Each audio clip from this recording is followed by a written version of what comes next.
Right now, somewhere in your life, there is a part of you that you avoid looking at directly. Not shame exactly, something closer to recognition. The version of you that checks the phone 40 times before breakfast. The version that explodes over a comment that will be forgotten by tomorrow. The version that buys things it does not need, to impress people it does not even like. Here is the truth most videos will not tell you. You do not need a better life first. You need a better relationship with yourself first. Everything else follows from that. And before we go further, let me say something clearly. This video is not about hating who you are right now. It is not self-improvement built on self-contempt. You do not master yourself because you despise the person you are. You master yourself because you respect the person you could still become. Hold on to that difference. Because self-hatred and self-mastery can look similar from the outside. Both involve discipline. Both involve pushing yourself. Both involve refusing to settle. But one is built on the belief that you are fundamentally not enough. The other is built on the belief that you already carry something worth protecting, and it simply has not been trained yet.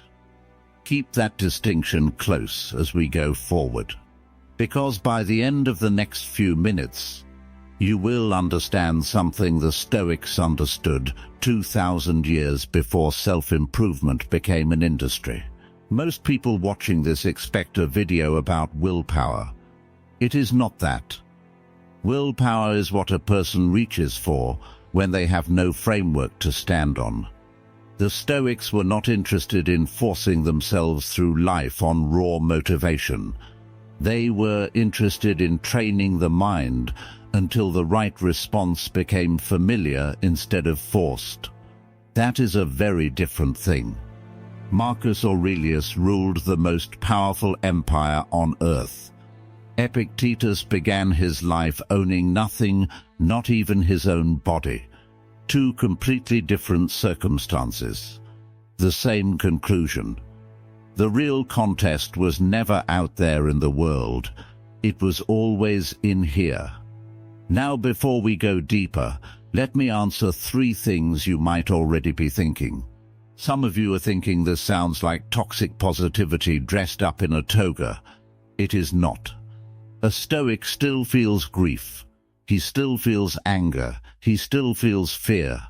The discipline is not pretending the feeling does not exist. The discipline is not letting the feeling drive.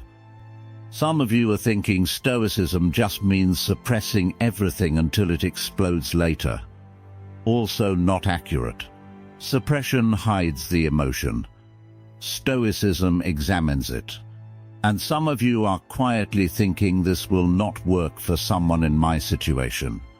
Marcus Aurelius lost several of his own children and ruled during the Antonine Plague, one of the deadliest epidemics of the ancient world. Epictetus spent years of his early life enslaved. Seneca was exiled for years and was later ordered by Nero, the emperor he had once tutored, to take his own life. Stoicism did not make any of these men untouchable. It gave them a way to keep their character intact while circumstances did whatever circumstances were going to do anyway. That is the promise of the next few principles. Not a life without difficulty. A self that difficulty cannot fully own. One more thing before the first principle. The title of this video makes a bold promise. Then nothing in this world can stop you. Taken literally, that is not true, and the Stoics would have been the first to say so. Death can stop you. Disease can stop you. War and financial collapse and other people's decisions can absolutely stop you. Stoicism never promised immunity from any of that. What it promised was narrower and somehow more powerful. Nothing outside you gets the final say over who you become while you are still here. That is the version of the promise we are actually working toward tonight. Someone is going to disrespect you this week. A comment, a tone in a message, a look that says you do not matter here. And in that exact second, something old activates in your chest. The jaw tightens, the breathing changes. The hand wants to type something you cannot take back. Epictetus made a distinction that is worth slowing down for. The event itself is one thing. Your judgment about the event is another. That distinction is where your freedom actually begins. The insult did not hurt you. The story you told yourself about the insult did. Try this the next time it happens to you. Someone writes you know nothing about what you are talking about.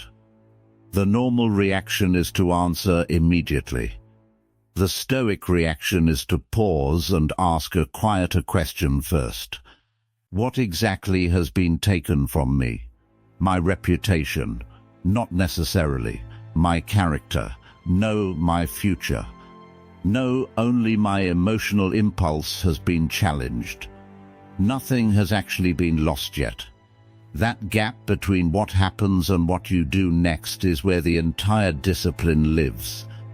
You are not required to answer every provocation simply because a provocation was offered to you. Sometimes the strongest response in the room is the one nobody expects. Silence, not because you have nothing to say, because you have already decided their behavior does not get to write your next move. One of Marcus Aurelius's own trusted generals once declared himself emperor while Marcus was still alive and in command. Historical accounts suggest he did not respond with rage or a purge. He is said to have expressed regret that the man had not simply waited, and reportedly hoped to pardon him if given the chance. That is the entire discipline in a single example. Not the absence of feeling. The refusal to let feeling drive the decision. Try naming it out loud next time. I feel angry right now. Say the sentence and notice something happens. The feeling is still there, but now you are watching it instead of becoming it. That space is the only thing the Stoics ever asked you to find. It takes practice. The first few times you try it, it will feel forced. Almost silly. Do it anyway. Because the alternative is spending your whole life reacting to things you never actually chose to react to. Ask yourself this. If you lost everything you currently want tomorrow, would you still recognize yourself? Most people think freedom means getting what they want. The Stoics thought the opposite. If you cannot function without checking your phone is not a tool anymore. If you cannot feel good without someone else's approval, some part of your peace now belongs to a stranger. Desire rarely announces itself as weakness. It shows up disguised as a reasonable thought. You deserve this. Just one more. Everyone else already has it. Seneca wrote about deliberately setting aside a few days at a time to live on plain food and rough clothing, even while he had access to real wealth. He called it practicing poverty, not to punish himself. To prove to himself that the poverty he feared could actually be survived if it ever arrived uninvited. You get the promotion, and for a week you feel complete. Then the mind quietly asks what is next. This is why some of the most accomplished people you follow online are quietly exhausted. They conquered the mountain and never conquered the appetite underneath it. You do not have to reject comfort or success to master this principle. You only have to prove to yourself that none of it owns you. There is a simple test worth trying this week. Pick one thing you reach for automatically. The phone in the morning. The extra purchase. The second dessert. Skip it once, not forever. Once, notice the discomfort that shows up in the first 30 seconds.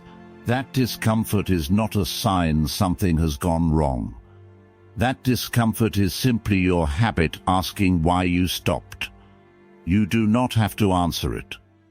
The goal was never to punish yourself out of every pleasure. The goal is simply to know for certain that you could walk away from any one of them if the day ever required it of you. And most days will not require it. That is fine. The point of the test was never the skipping. It was the proof that you still could. For many people, the greatest thief of their attention will never be a tragedy. It will be a few thousand tiny interruptions they will not even remember by tonight. A notification arrives. You look. 10 seconds disappear. Another one comes. 10 more seconds go with it. By the end of the day, your body sat in one place, while your mind was dragged through 100 different arguments that had nothing to do with your actual life. There is a line widely attributed to Marcus Aurelius from his private journal Meditations that reads almost like a warning aimed at this century specifically. The soul takes on the color of its thoughts. Picture white cloth dipped again and again into dark water. Eventually the cloth stops being white. What you watch on repeat becomes part of who you are becoming, whether you notice it happening or not. And this is where attention becomes dangerous. You cannot become excellent at anything while giving pieces of your focus to everything. A river split into 10 small streams cannot carve a canyon. A river that stays in one channel eventually cuts through solid rock. Before you open the next app tonight, ask yourself one honest question. Does this actually deserve entry into my mind? Not everything gets a yes. Try this before bed for 1 week. Write a single sentence. The one thing that actually deserved my attention today was this. If the sentence is hard to finish, you already know where your day went. Notice something about the people whose focus you actually admire. The writer who finishes the book. The athlete who shows up before the sun does. The person who built something real over a decade nobody else was watching closely. None of them protected their attention because they had superhuman discipline. They just decided in advance what deserved it, and kept showing up to that decision every single day. You can make that same decision tonight about one part of your life. Nobody else can make it for you. Comfort does not knock you out with one punch. It puts you to sleep slowly. Skip the workout just today. Order in again. Snooze the alarm once more. None of these choices feel dangerous in the moment. That is exactly why they work. You do not train yourself because hardship is good in itself. You train yourself because hardship is coming whether you trained for it or not. Seneca reminded himself often that a person who has never faced difficulty has no real idea what they are capable of enduring. Picture 2 trees. One grows in a sheltered garden protected from every strong wind. The other grows on the edge of a cliff beaten by storms year after year. The sheltered tree looks nicer in photographs. Its roots stay shallow because they never needed to go deeper. The tree on the cliff has been fighting for its footing since the day it was planted. Its roots go down because they had no other choice. You get to decide which one you are becoming through the small hard things you do when nobody is filming you. The cold shower, the extra rep, the hard conversation you keep postponing. None of it is punishment. It is proof In private, that you are still the one giving the orders inside your own life. Understand what this is not. It is not suffering for the sake of suffering. The Stoics were not interested in misery as some kind of trophy. The point was never how much you could endure. The point was whether comfort had quietly become the thing making every decision for you without your permission. Ask yourself honestly, if comfort disappeared tomorrow, completely and without warning, would the person underneath it still know how to function? If the answer makes you uneasy, that unease is useful information. It is telling you exactly where the next rep needs to happen. Your ego rarely looks loud. Sometimes it looks like needing the last word in an argument that never mattered. Sometimes it looks like refusing to say I was wrong even after you already know you were. If your worth depends on the audience owns you. Marcus Aurelius sat at the center of the most powerful empire in the ancient world, and still wrote private reminders to himself that fame fades and applause disappears. If a man with that much power needed the reminder, it is worth asking why you think you do not. And this is where it gets uncomfortable. Someone insults you once. You spend the next year quietly building a better version of your life to prove them wrong. You post the results, the success, the proof. You believe you won. But underneath it, you are still living according to that person's opinion of you. If your motivation is always to prove someone wrong, they still control you. The person who has genuinely mastered himself does not need revenge. He does not need everyone to understand him. He simply keeps building quietly. The way a river keeps moving instead of stopping to argue with every stone in its path. There is a quiet test for this too. Think of your last real achievement, something you were genuinely proud of. Now ask yourself honestly who you pictured seeing it. If the picture in your head was mostly applause, that is worth noticing without judging yourself for it. Everyone wants to be seen. That part is simply human. The discipline is making sure the work would still have been worth doing even if the applause never arrived at all. Do the thing you would still do in a room with nobody in it. That is usually the truest version of what you actually value. Fear rarely screams. Usually it just whispers wait. Seneca is widely credited with a line from one of his letters that is worth remembering exactly as it is usually translated. We suffer more often in imagination than in reality. Notice he did not say fear is imaginary. He said we suffer more from it than the reality usually deserves. That is a different and more precise claim. Say you want to start something new.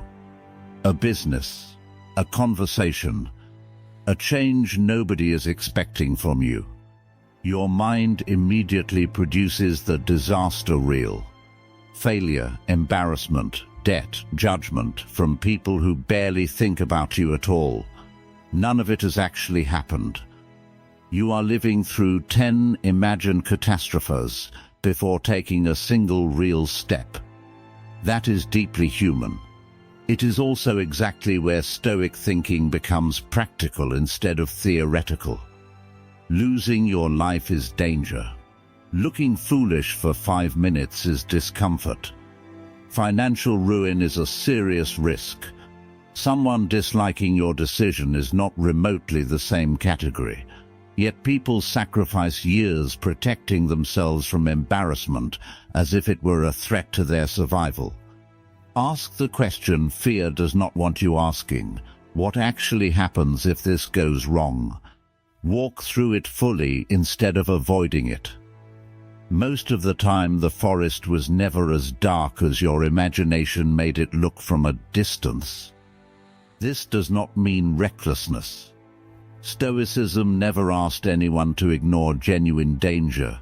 It asked for something more precise. Learn to tell the difference between a real threat and an uncomfortable feeling wearing a threat's costume. A real threat deserves caution. An uncomfortable feeling usually just deserves one honest step forward to see what is actually on the other side of it. Most people never take that step. Not because the danger was real, because the feeling convinced them it was before they ever checked. Try one small version of this exercise today. Think of something you have been avoiding for reasons you have not fully examined, a message you have not sent, an application you have not submitted, a conversation you keep rehearsing but never starting. Write down the actual worst outcome. Not the vague dread, the specific outcome. Then ask yourself honestly, could I survive that? Almost every time the answer is yes. The fear was never protecting you from the outcome. It was protecting you from finding out the outcome was survivable all along. Pain has one persistent habit. It tries to convince you that a single chapter is the entire book. One failure becomes, I am a failure. One betrayal becomes, nobody can be trusted. Epictetus was born into slavery and lived through conditions most of us will thankfully never have to understand. His body was restricted for years. His mind never fully was. The pain itself is often not a choice. What you build from it still can be. There is a real difference between saying I am hurting and saying I am broken. One describes a moment. The other writes a permanent sentence about yourself with your own hand. Someone loses a parent, and for a while their whole personality seems to disappear along with the grief. A year later you notice something. They are still funny, still stubborn, still exactly who they were before, just carrying something heavier now alongside it. The grief did not erase them. It sat next to whoever they already were. So when life genuinely hurts, resist the urge to only ask, how do I make this disappear? Ask a slower question instead. What is this revealing about me? What am I actually capable of surviving? That will not erase the pain. It gives the pain a direction to move in instead of a place to simply sit and rot. Notice something important here too. Not every difficult season is secretly a gift in disguise. Sometimes pain is simply pain. A loss is simply a loss. Stoicism does not require you to pretend otherwise or to manufacture gratitude you do not actually feel yet. It only asks one thing once the initial wave has passed. Do not let the pain finish writing the story for you. You are allowed to grieve fully and still decide what happens in the next chapter. Those two things were never in conflict. Ask yourself something most people avoid asking. Who are you when nobody is watching? Not your resume, not your followers. That answer, whatever it is closer to the truth than anything you present in public. Your future is not built from what you want occasionally. It is built from what you repeatedly prove about yourself when nobody is checking. Marcus Aurelius wrote his private journal for an audience of exactly one person. Himself, he was not trying to sound wise for readers who did not exist yet. He was asking himself a plain question every single day. How should I act today? That question is the entire heart of Stoic practice, not performance. Practice your environment shapes this more than most people admit. Spend time around people who normalize excuses and distraction, and those behaviors start to feel completely normal to you as well. Spend time around people who expect discipline and honesty, and your own standard rises without you forcing it. You do not rise permanently to the level of your best intentions. You fall back to the level of your habits. So stop saying one day I will become disciplined.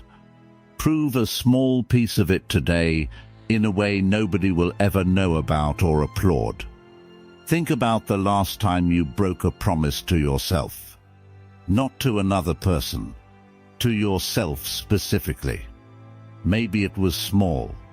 A workout skipped. A boundary you said you would hold and did not. Nobody else noticed. But some part of you did, and that part quietly recalibrated what your word is actually worth. Identity is not built in the big dramatic moments people assume it is. It is built and rebuilt in these small, unnoticed transactions, thousands of them, long before anyone else ever sees the result. This is the foundation everything else in this video stands on. Epictetus built his entire philosophy around one dividing line. Some things belong to you. Some things do not. Let's actually separate them clearly. What you fully control, your judgment, your choices, your effort, your character, your response to what happens to you. This list is smaller than most people expect the first time they actually write it out. That smallness is not a limitation. It is a relief once you sit with it. Because it means you can stop spending energy on everything else on this list and finally concentrate all of it here. What you can influence but never fully control. Your career outcomes, your relationships, your health, how a project turns out, how another person eventually responds to you. What you do not control at all. The past.